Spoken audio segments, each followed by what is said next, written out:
querer compartilhar com os amados, como eu disse, nós somos teólogos, pastores, essas coisas todas. Então eu vou trazer mais a perspectiva, como é que diria, porque a outra também não deixa de ser bíblica.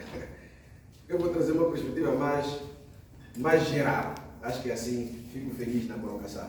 Vou trazer uma perspectiva mais geral. Mas a ideia é que, se Deus nos permitir, vamos olhando cada componente deste elemento muito grande de mordomia. Vamos olhar cada porção. Capítulo 6 de 1 Coríntios, no versículo 19 e 20. A Bíblia diz o seguinte: acaso não sabem que o corpo de vocês é santuário do Espírito Santo que habita em vocês, que lhes foi dado por Deus, e que vocês não são de si mesmos? Vocês foram comprados por alto preço. Portanto, glorifiquem a Deus com o seu próprio corpo. Vamos lá. Senhor, lida foi a sua palavra. Rogamos que o Senhor traga iluminação, traga clareza aos nossos corações. Fale a nós em termos que iremos compreender, para que o teu nome seja glorificado. Em nome de Jesus. Amém. Amém. Quando lemos esse texto, eu acho que você pode concluir que aquela bobagem que andamos a ouvir às vezes, desse movimento liberal, é meu corpo, é minhas regras, eu faço o que eu quiser com o meu corpo, cai por terra completamente. Consegue ver logo no versículo 19? Há uma pergunta retórica.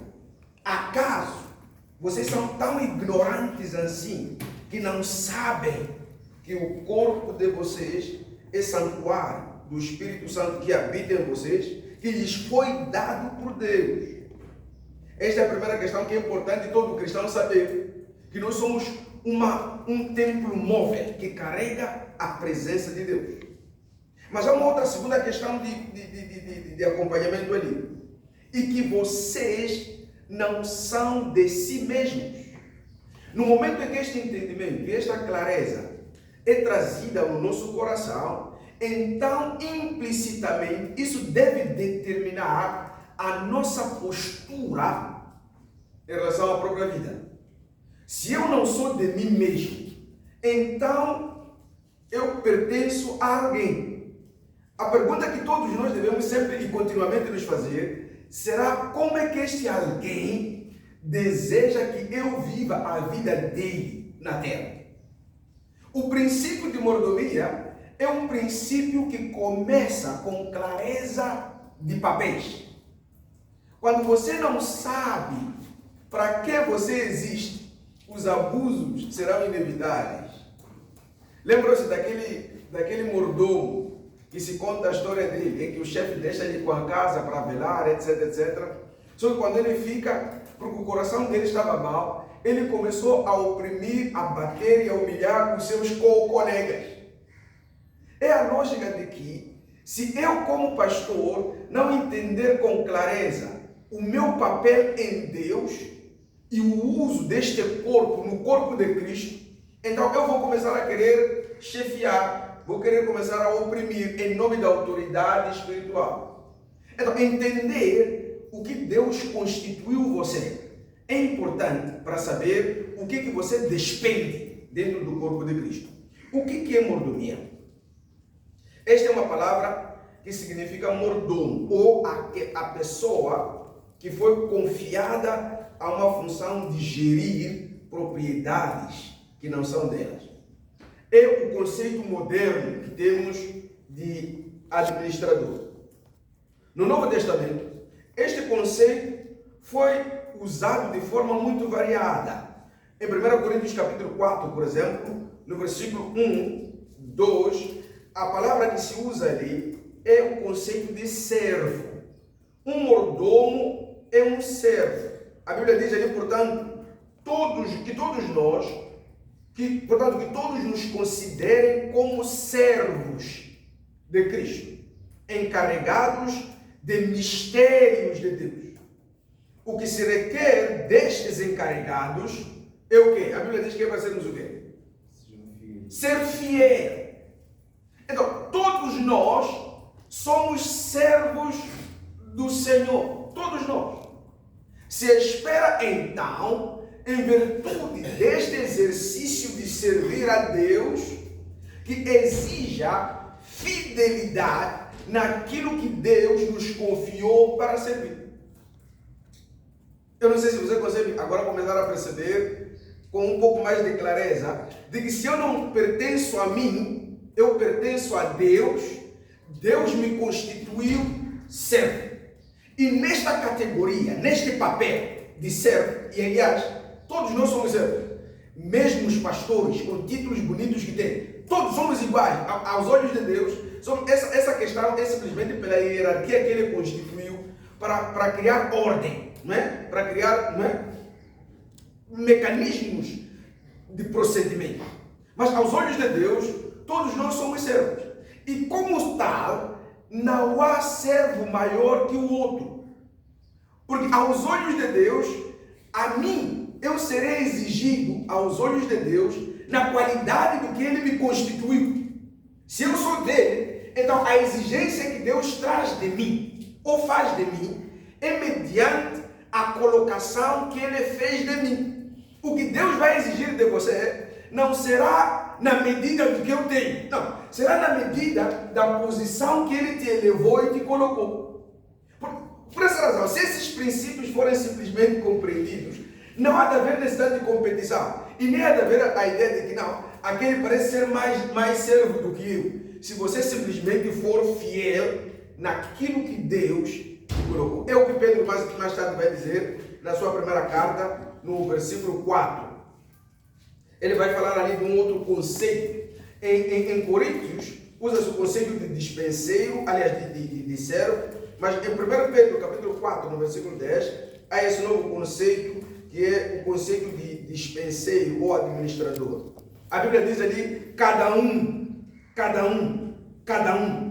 exerça o dom que recebeu para servir aos outros, administrando fielmente a graça de Deus em suas múltiplas formas. Na igreja não há quem Deus não tenha habilitado com competência para exercer algo. E é o que você foi confiado por Deus para fazer, que no dia do juízo Ele vai exigir de você. Deus não é injusto de exigir de ti o que não te deu. Há um talento, há um dom que Ele te confiou como servo, e a expectativa dele é que você desempenhe esse papel de forma adequada. Mas o primeiro passo para desbloquear as possibilidades desse exercício é você entender de que você pertence a Ele. Você não é de si mesmo. É por essa razão que um servo, muitas das vezes, o conceito que Paulo usa aqui é de servo, mas o conceito que ele mais gosta é o conceito de escravo. Porque um escravo, ele é solicitado por Deus a qualquer altura. Um escravo não tem direitos, não reclama por seus direitos, não defende sua prerrogativa. E esse conceito de doulos é o que captura melhor a ideia que Paulo está tentando trazer com o conceito de administrador ou de mordomo. Quando você é um escravo do Senhor, você está a 100% disposto a serviço dele. E é o que Deus determina para você fazer, que você faz. Quando o Espírito Santo diz, agora levanta e começa a orar, você não vai começar a disputar, não, Senhor, meu corpo está cansado. Não. Há uma obediência radical às instruções e os ditames de Deus. Quando você tem dinheiro no bolso e Deus diz, dá. Estou a falar de Deus, não estou a falar de emoção, nem do demônio de competição que entrou para Ananias e Safira, não é? Na igreja. Não é nesse sentido. É no sentido de quando Deus diz, olha, esse dinheiro só está a passar de você, não é teu. Dele. No momento em que esses indícios de obediência de Deus começarem a fazer sentido a você, a confiança da tua função em Deus também cresce. Nós não somos nossos, em outras palavras. Você não se pertence. É verdade que esse conceito aqui, quando estamos a casar, dizemos, eu sou seu, você é minha, sua esposa, né? Antes dela, você é de Deus. E este conceito, homens, é importante estar enraizado em nós. Nós fomos criados para o serviço dele. Se não for para ele, então não tem graça de estarmos vivos. Um mordomo, irmãos, eu não sei quanto tempo tem, mas... Ok. Obrigado. Senão vamos aqui, vou roubar tempo do meu irmão. Um mordomo é um indivíduo que foi delegada uma autoridade que não pertence a ele. Mordomo é o quê? É um administrador. E sendo administrador, quer dizer que ele foi delegado uma competência que não origina dele. Ele não é a fonte da autoridade que exerce, mas ele foi delegado uma autoridade que não é dele, para supervisionar, para verificar as propriedades ou os assuntos da casa onde ele estiver. E mordomos, tal como disse, eram muito comuns no Antigo Testamento. E este conceito foi diminuindo a sua força naquela dimensão do Antigo Testamento e já no Novo Testamento. Por quê? Porque no Antigo Testamento, os tipos de mordomos que nós tínhamos eram pessoas que até podiam herdar a propriedade do seu senhor. Lembram-se do exemplo muito simples de Eleazar, em Gênesis capítulo 15, quando vemos o nosso patriarca Abraão a reclamar diante de Deus. Deus apareceu e disse: oh, meu irmão, seja reto diante do Senhor. E vemos ali a primeira reclamação escrita feita por Abraão, quando Deus já lhe renova pela segunda vez a promessa de que ele seria uma grande nação. Há uma insatisfação que nós temos ali de Abraão. Deus aparece e diz: olha, não tenha medo, Abraão, eu sou o seu escudo, grande será a sua recompensa. É Deus fortalecendo ou reforçando o acordo que fez com o seu servo. No versículo 2, vemos uma insatisfação de Abraão construída ou maquiada sobre uma pergunta. Ele diz: ó soberano Senhor, que me darás se continuo sem filhos e o herdeiro do que possuo é Eleazar de Damasco? Em outras palavras, Abraão estava a dar uma indireta a Deus e dizer: Senhor, como é que não vou ter medo se tudo que eu tenho é uma pessoa não da minha linhagem que vai herdar? Então, os mordomos no Antigo Testamento eram pessoas que podiam ser os seus sucessores legais se você não tivesse o privilégio de ter filhos biológicos na sua linhagem. Então, Eleazar estava nesta qualidade. O outro conceito que também é próximo a esse é que a exigência, aliás, antes de irmos para outro conceito, a exigência era que esta pessoa, que seria o teu sucessor, fosse um mordomo extremamente fiel. Vejam que o requisito ainda continua sendo o mesmo no Novo Testamento: fidelidade. Vejamos isso no capítulo 24, ainda do mesmo Gênesis, do versículo 1 ao versículo 9. Quando Abraão instrui seu filho para não casar dentro da terra onde ele se encontrava, quem é que ele manda para ir procurar uma esposa? É exatamente este mesmo mordomo. O que dá a ideia de que os mordomos tinham um papel equivalente, não superior, a um filho biológico. Abraão já era velho de idade, bem avançada, e o Senhor em tudo o abençoar. Disse ele ao servo mais velho de sua casa, que era responsável por tudo o que ele tinha: ponha a mão debaixo da minha coxa e jure pelo Senhor, o Deus dos céus e Deus da terra, que não buscarás mulher para o meu filho entre as filhas dos cananeus, no meio dos quais estou vivendo, mas irá à minha terra e buscará entre os meus parentes uma mulher para o meu filho Isaque. O servo lhe perguntou: e se a mulher não quiser vir comigo a esta terra, devo então levar teu filho de volta à terra de onde vieste? Cuidado, disse Abraão, não deixe meu filho voltar para lá. O Senhor, Deus dos céus, que me tirou da casa de meu pai, da minha terra natal, e que me prometeu sob juramento que a minha descendência daria esta terra, enviará seu anjo adiante de você, para que de lá traga uma mulher para o meu filho. Se a mulher não quiser vir, você estará livre do juramento, mas não leve o meu filho de volta para lá. Nós vemos essa interação entre Eleazar e Abraão. O que nós podemos concluir disso? É que Eleazar se colocou numa posição, apesar de que ele era propriedade de Abraão, mas ele era tão fiel, que mesmo Abraão podia lhe confiar a terras distantes, sem nenhuma supervisão. É isso que eu aprendo do que é um mordomo de Deus. Você não precisa ser pastoreado como cabrito. É hora de dízimo. Essas questões são naturais, elas são o quê? Oh, Jesus, me ajuda lá aqui. Entende que elas fluem naturalmente em virtude da fidelidade que você tem. O tamanho do teu Deus é determinado pela fidelidade que você se dá a Ele. É como você vê. Deus é do tamanho do que você lhe adora. Se Deus for tão grande assim, então a qualidade de entrega do teu coração a Ele, a dimensão de fidelidade a Ele, não exigirá de você, que pertence a Ele, uma supervisão para fazer o correto. Um mordomo é um servo, é um dispenseiro que está na posição de dizer: Senhor, eu sou teu.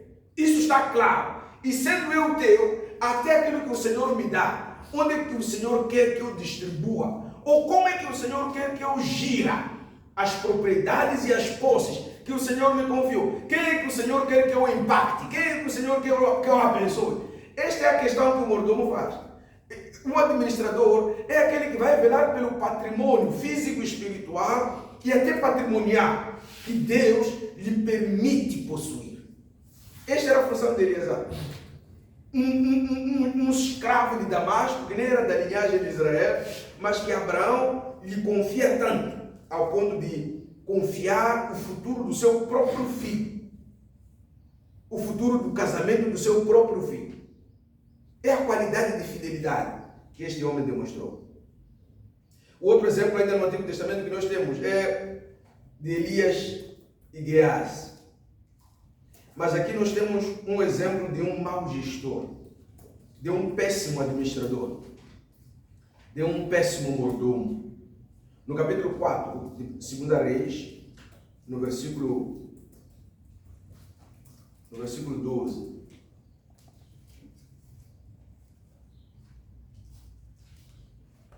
ele mandou chamar seu servo Geazi, chamar a Sunamita. E ele a chamou, e quando ela veio,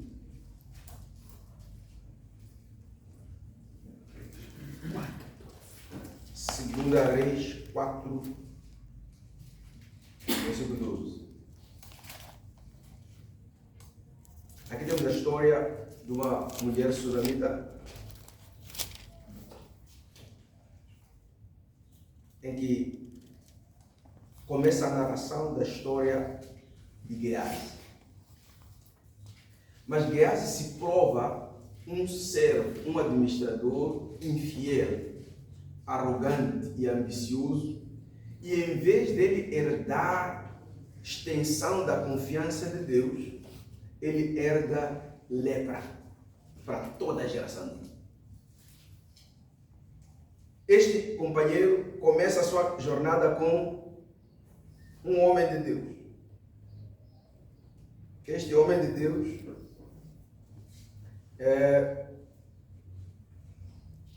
chama-se Eliseu. E Eliseu foi a uma cidade onde vivia uma mulher rica. E infelizmente acontece um infortúnio lá. Vemos a pergunta inteligente de Geazi, no versículo 14. O que se pode fazer por ela?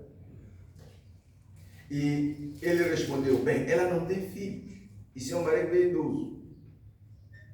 Então Eliseu mandou chamá-la de novo, e Geazi a chamou, ela veio à porta. E ele disse: por volta desta época,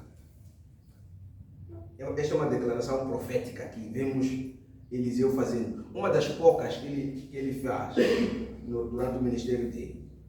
Ele diz: durante esta época, no ano que vem, você estará com um filho nos braços. Eliseu aqui fala com a autoridade que ele recebe do Senhor. Onde é que o problema de Geazi começa?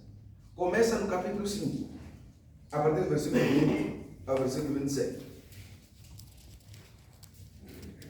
Geazi viu algumas das coisas que o homem de Deus exerceu e executou.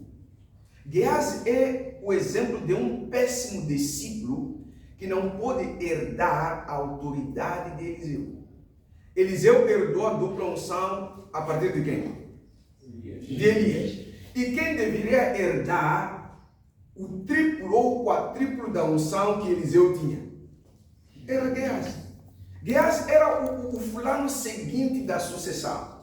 Mas quando é que ele mesmo destrói este legado que já era destinado a ele, por hierarquia ou por graça?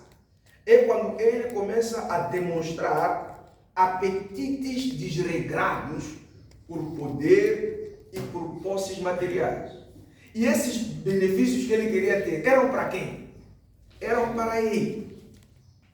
Lembram-se que a resposta que Eliseu traz, quando Naamã quer pagar, ele responde que não. O que eu te dei não vem de mim, então eu não preciso receber nenhuma forma de benefício. Aliás, essa é só uma postura de alguém que está com o coração completamente ajustado a Deus. Mas vejam que é possível você ser um seguidor de um homem tremendo de Deus, mas continuar com um coração tão torto, como de Geazi. Ele diz, quando Naamã estava à distância, Geazi, servo de Eliseu, homem de Deus, pensou, no versículo 20 do capítulo 5, meu senhor foi bom demais para Naamã, aquele arameu, não aceitando o que ele lhe ofereceu. Começam a ver aqui traços de discriminação que este irmão começa a ter. Ele disse, juro pelo nome do Senhor que correrei atrás dele para ver se ganho alguma coisa. Então Geazi correu para alcançar Naamã, que vendo se aproximar, desceu da carruagem para encontrá-lo e perguntou, está tudo bem? Geazi respondeu, sim, tudo bem, mas o meu Senhor me enviou. Está mentindo. Quem enviou foi Eliseu? Não. Meu Senhor me enviou para dizer que 2 jovens, discípulos de profetas, acabaram de chegar, vindo dos montes de Efraim. Por favor, dê-lhes 35 quilos de prata e 2 mudas de roupas finas. Claro, respondeu Naamã, leve 70 quilos. Deu-lhe acima do que ele pediu. E ele insistiu com Geazi para que aceitasse e colocou os 70 quilos de prata e 2 sacolas com as 2 mudas de roupa, entregando tudo a 2 de seus servos, os quais foram à frente de Geazi, levando as sacolas. Quando Geazi chegou às colinas onde morava, pegou as sacolas das mãos dos servos e as guardou em casa. Mandou homens de volta e eles partiram. Depois entrou e apresentou-se ao seu senhor, Eliseu. E este perguntou, onde você esteve, Geazi? Geazi respondeu, teu servo não foi a lugar algum. Mentira nasce mentira. Não é? Para você manter a mentira anterior, você tem que ter uma mentira um pouco mais sofisticada em relação à anterior. Ele diz, não, eu não estava nisso, estava por aqui mesmo. Isso para descartar a possibilidade de quem tinha ido atrás, de quem Eliseu não recebeu. Mas Eliseu disse, você acha que eu não estava com você em espírito? Isto é muito profundo entendermos.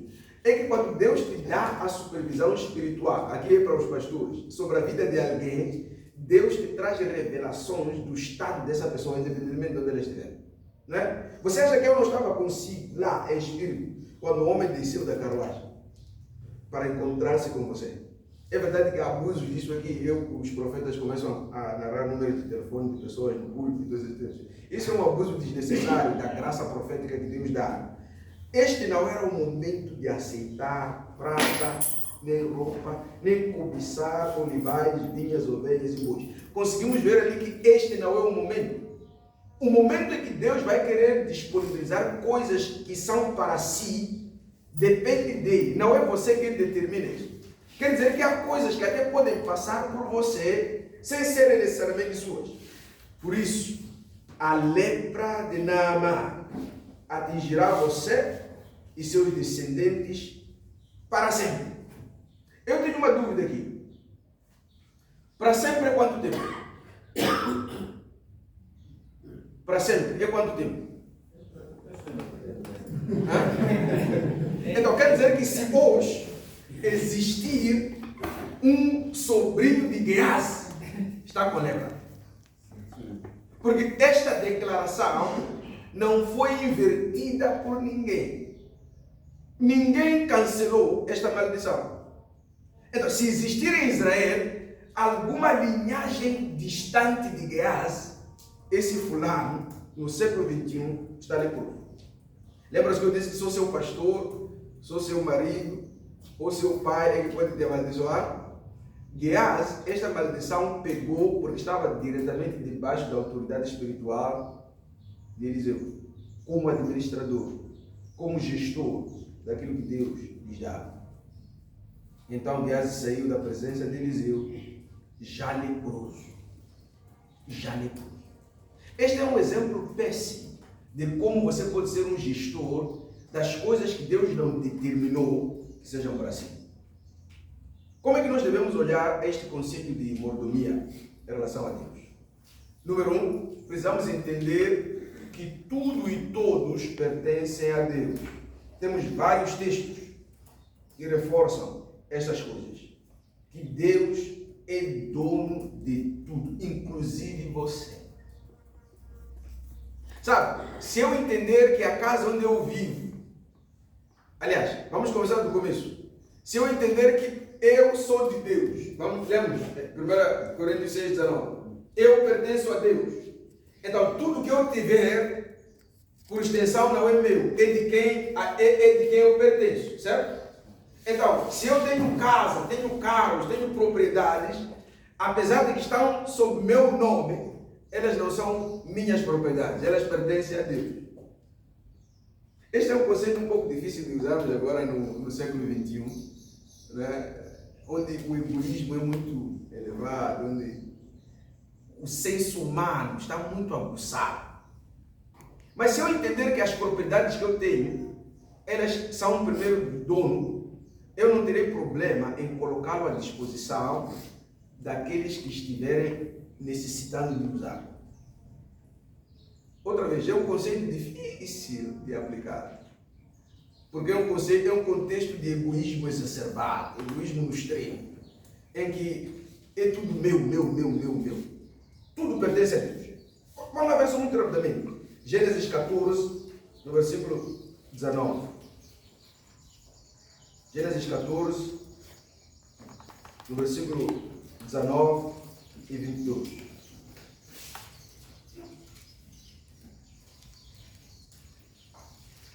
E abençoou Abraão, dizendo, Gênesis 14, 19.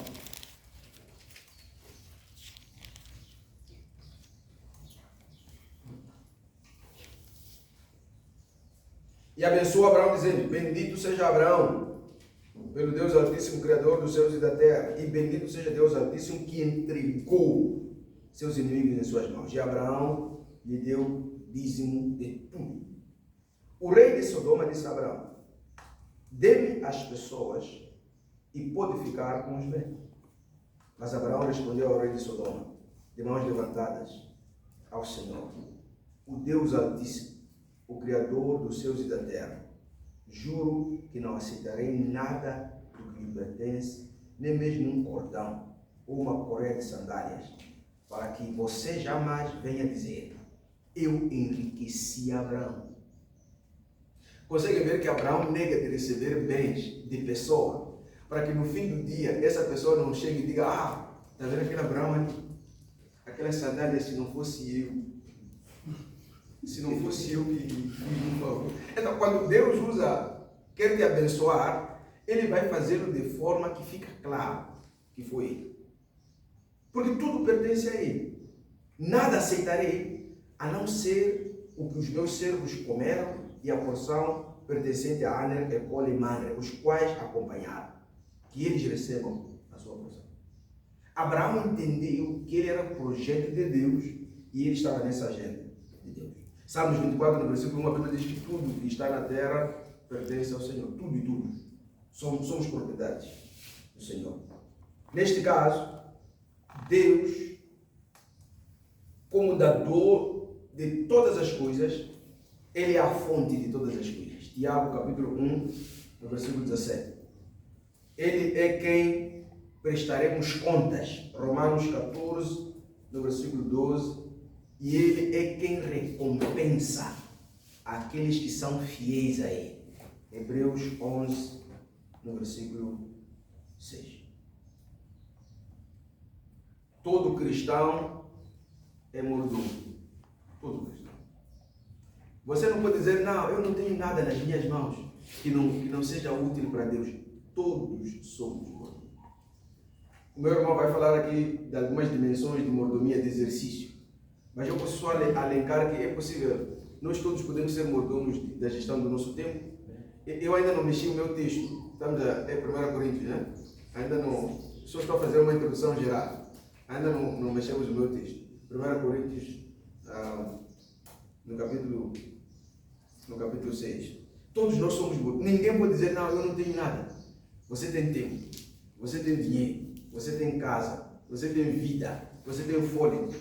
Tudo que está em função a você deve ser colocado a serviço de Deus. Não tem dinheiro, mas você tem voz, tem boca para pregar e servir a Deus. Então, faça isso. Você não tem outras coisas, mas você tem disponibilidade de ajudar alguém. Então, não tem como você dizer, não, eu não tenho nada para colocar à disposição do Senhor.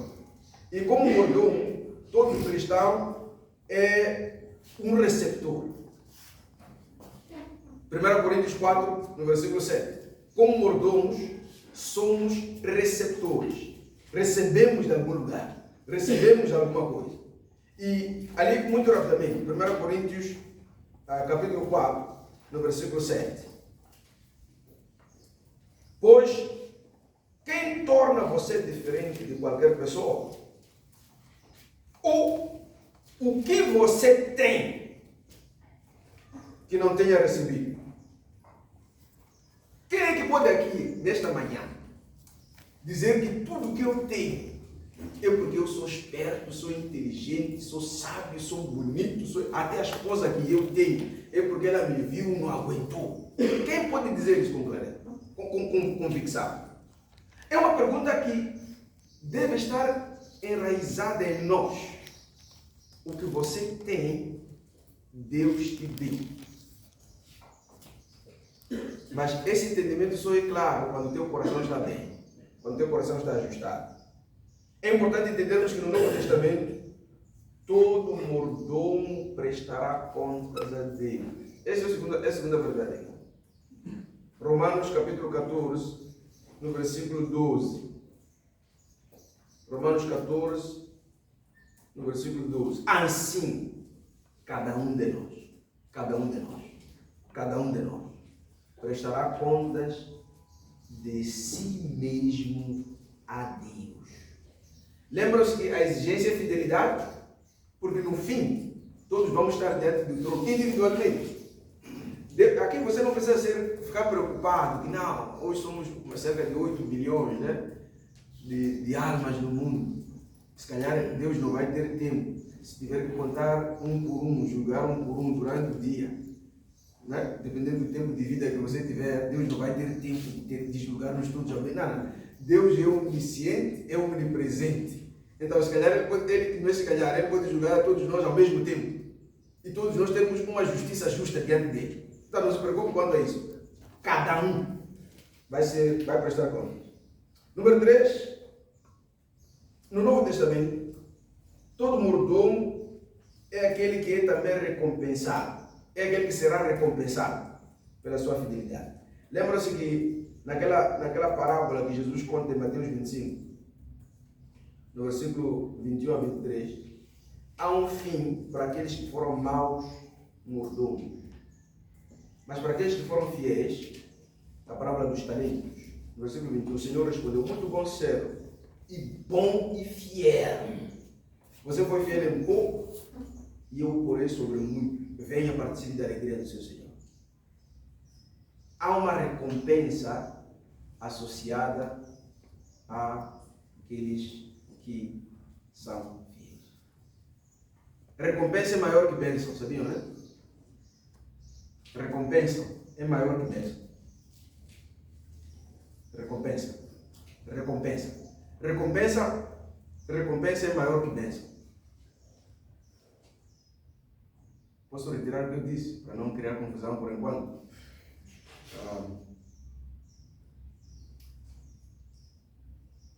Não. Teremos mais redonda. Posso esclarecer. Mas deixa só terminar aqui. Para orar.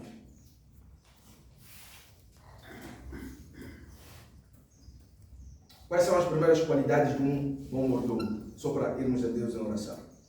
Quais são as qualidades de um bom mordomo? Do que acabamos de ver aqui, é que um bom mordomo, eu espero ainda ter tempo de trabalhar no meu texto. As qualidades, a primeira qualidade é que um bom mordomo é fiel e leal. Todo mordomo bom, ele é fiel e é leal.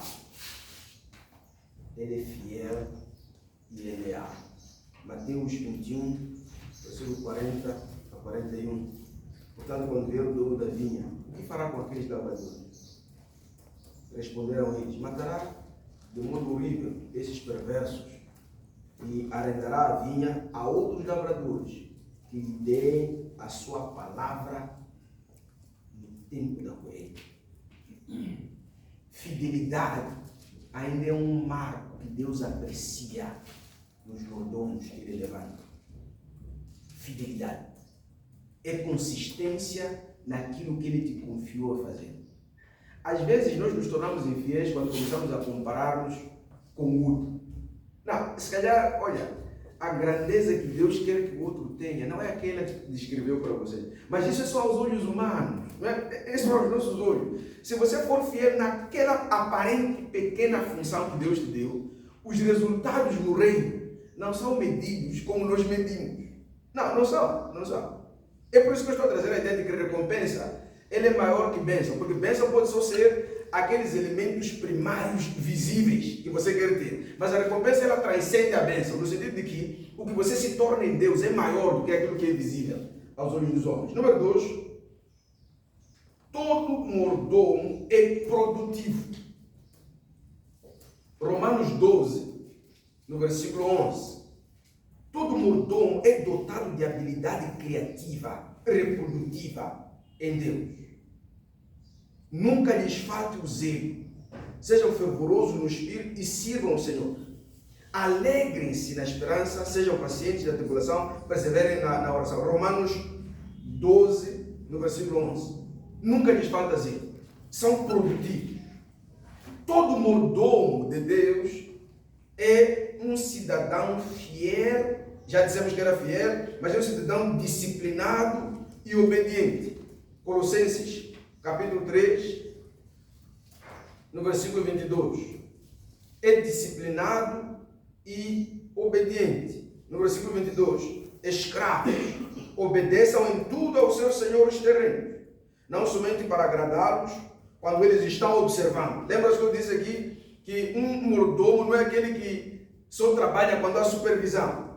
Mas mais do que isso, com sinceridade de coração, pelo fato de vocês temerem ao Senhor. Então, o que você é confiado, você não acha que, não, como meu patrão não está vendo, é uma oportunidade, é uma bolada de você ter ganhos pessoais. Não, aí você está a atrair maldição para a sua geração. Fidelidade, até no teu local de emprego. Espero que vamos falar dessas dimensões de mordomia também. Porque não só vamos nos limitar a falar de mordomia no servir a Deus na igreja, mas no teu local de trabalho. Como é que Deus é conhecido pela qualidade do trabalho que você faz? Eu lembro uma vez, minha esposa me ligou com aflição. Minha esposa é enfermeira. E não havia luvas. Mas ela tinha que assistir um parto. Então, ela tinha ali duas opções. Ou deixava aquela mamã agonizar e não se sabe o que ia acontecer, ou ela socorria aquela mamã como pudesse. Ela me ligou, disse: estou a tentar usar plásticos, aqueles plásticos de pão, aqueles plásticos pretos. Dobrou os plásticos e foi lá para, não sei como é que se faz aqui, nunca assisti aquele assunto. Não é? Mas a questão que depois eu lhe coloquei foi, sabe, minha esposa, parece que você é mais missionária do que alguns missionários. Porque a questão é, se você simplesmente negligenciar, é verdade que há de haver um processo e tal. Mas quando você se arrisca em virtude de querer manter uma integridade de vida, esse é um valor que eu preciso apreciar. Na qualidade de você estar a zelar e entender que o papel é salvar vidas. Não é esse o lema ali, né? Se você começar a negligenciar a função pela qual Deus te colocou lá, te mandaram controlar dinheiro, e quando há uma distração, você desvia algum para ti. Você é um mordomo infiel. No teu trabalho, te mandaram fazer uma função simples e você se desleixou. Você é infiel. Você se desqualificou. Você não tem disciplina. Então você já reprovou em estar a fazer aquele serviço como o Senhor. Um servo mordomo é também humilde e serve de coração. Serve de coração. A agenda não é atrair aplausos da audiência. Todo mordomo que serve para ser aplaudido já recebeu sua recompensa. Já não tem parte nenhuma com Deus. O que você fizer, quer em palavras, quer em ações, o fim último não deve ser para autopromoção, mas deve ser para a glória dele. A minha pergunta de reflexão para si nesta manhã: homem da Igreja União Batista, você é confiável. Você é um mordomo que Deus podia confiar os recursos dele a você. Você seria fiel em lhe representar. Você seria alguém que Deus poderia dizer: não, eu preciso fazer uma coisa num local, mas a única pessoa que eu vejo que quando for lá, mesmo com a riqueza abundante lá, ele não vai se poluir, vai ainda manter a integridade do que eu quero. É fulano. Você seria essa pessoa que Deus te confiaria? Ou você ainda está no centro da sua própria vida? Você ainda pertence a si? Ou, como lemos, você entendeu que você pertence a Deus? Você é seu? Ou você já se doou a Ele e você sabe que a sua vida ela é gerida, é guiada por Ele? Quando este entendimento não está enraizado em nós ainda vamos nos apegar até com aquilo que Deus só quer para nós entregarmos ao outro. Já imaginou o irmão Castilho dizer: olha, estou a querer entregar este dinheiro ao irmão Michael, e eu achar que o irmão Castilho estava distraído, ele não contou, e eu digo: irmão Michael, na verdade Deus, o irmão Castilho disse para dar, eu nem contei, mas não sei quanto é que ele também não contou, e eu tirei alguma parte. Isso já me desqualificou como mordomo fiel. Às vezes nós mesmos é que nos roubamos o privilégio de sermos potencialmente usados por Deus, pela nossa falta de zelo, pela nossa falta de entrega, pela nossa falta de dedicação a Deus. Deus não é um mendigo. Deus não tem falta. Não. E isto quando ficar claro para nós, Deus não é um mendigo que anda por aí a mendigar atenção, tempo e adoração. Não.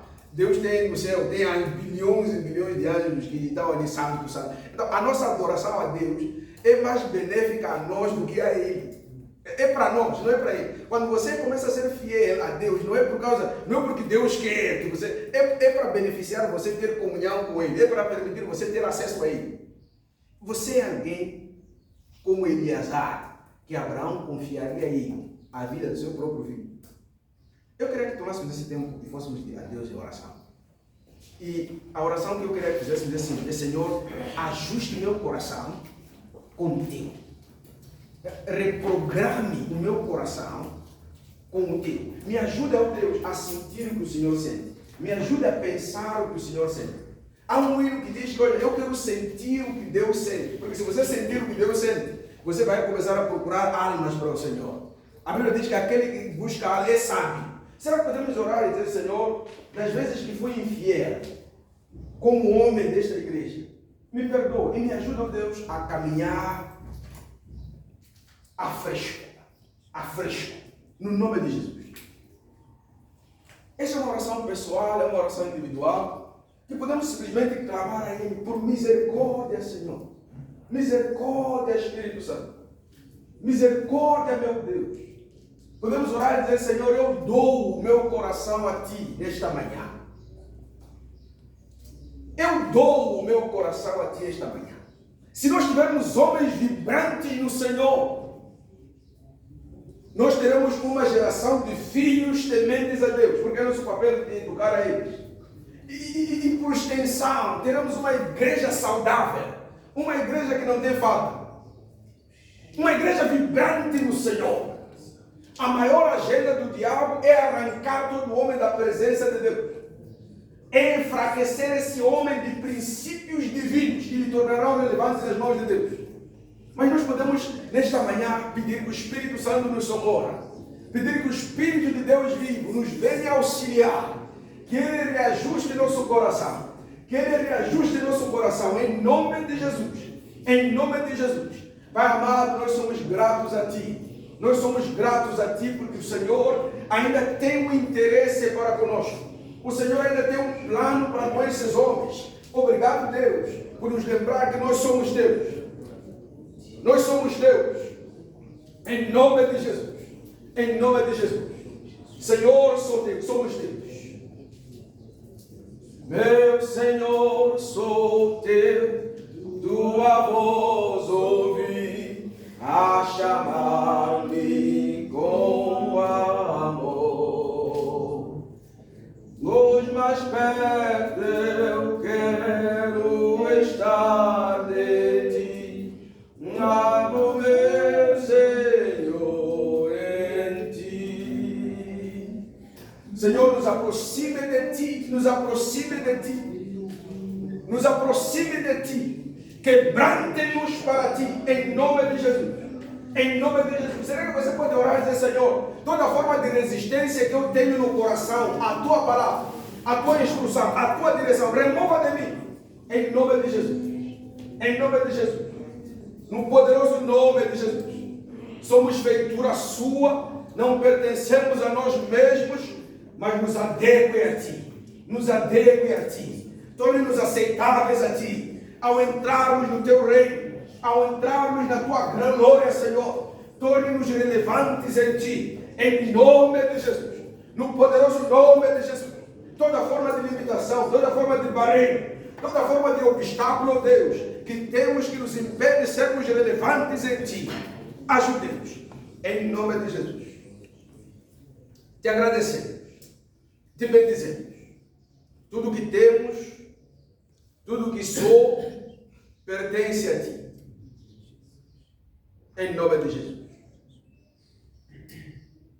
Tudo que eu sou, pertence a ti, poderoso Deus, tu és para mim, poderoso Deus, tu és para mim, poderoso Deus,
isso é verdade para si, será que você pode começar a reivindicar tudo que Deus te confiou em suas mãos de volta a Ele?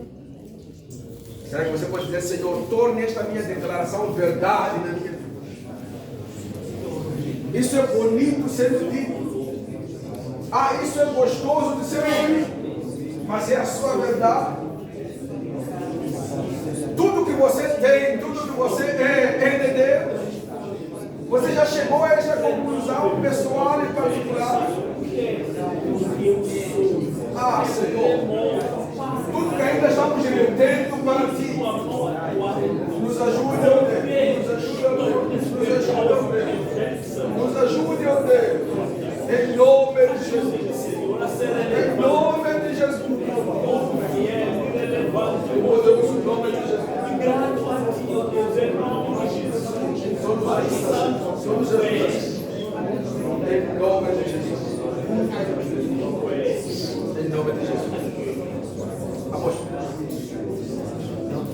Pai Santo, nós somos gratos a Ti pela Tua palavra, que é verdade. Pedimos perdão por tudo aquilo que nós somos, que a Tua palavra confirma.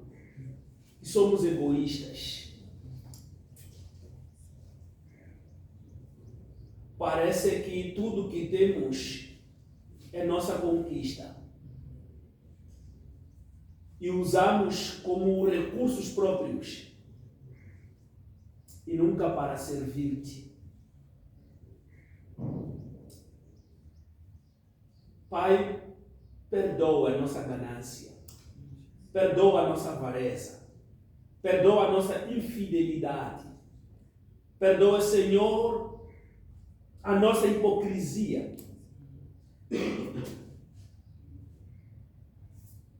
Perdoa tudo o que somos. Mordomos infiéis, insubordinados. Mordomos desobedientes. Mais do que isso, é que roubamos o teu lugar. Porque tu és Senhor, dono de todas as coisas. Toda vez que nos consideramos donos de nós e de tudo que temos, roubamos, Senhor, o teu lugar. Perdoa esse pecado grande nas nossas vidas. Na tua igreja, Senhor, tenha misericórdia. Tenha piedade de nós. Pai, ajude-nos. Somos de carne e sangue. E nossos desejos são inclinados ao mal. Ajude-nos, Senhor. Quebra o coração de pedra em nossos corações. De maneira que, ao ouvirmos a Tua palavra, não só, meu Deus, ouçamos, mas também pratiquemos aquilo que ouvimos, ó Deus. Haja disposição em nossas vidas de praticar, de aplicar a Tua palavra, de exercitar a Tua palavra, Senhor. Ajude-nos a ser reverentes à Tua palavra. Ajude-nos a ser tementes ao Teu santo nome. Ajude-nos, Senhor, a refletir a Sua glória no mundo onde o Senhor nos colocou. Abençoa a Sua igreja com entendimento da sua responsabilidade e missão enquanto mordomos. Coloco a todo homem presente nas Tuas mãos, Altíssimo. Use como um vaso precioso, um repositório de todas as bênçãos que irão transbordar para todas as pessoas à volta, nas quais o Senhor quer que suas bênçãos cheguem. Oh Deus, nos torne bem-aventurados ao obedecer, ao nos comprometer com essa palavra hoje, para que na sua casa também haja mantimento. Pai, oramos agradecidos. Abençoa Teu servo, conceda sabedoria e autoridade pela Tua palavra, para ministrar fielmente como um mordomo fiel, para comunicar a verdade da Tua palavra com coragem, ainda que isso até custe a sua própria vida. Oh Deus, nosso Pai, abençoe com graça e paz, com sabedoria e entendimento e coragem. Tudo para a honra e glória do Teu grande nome. Em Cristo Jesus, nosso Senhor. Amém. Amém.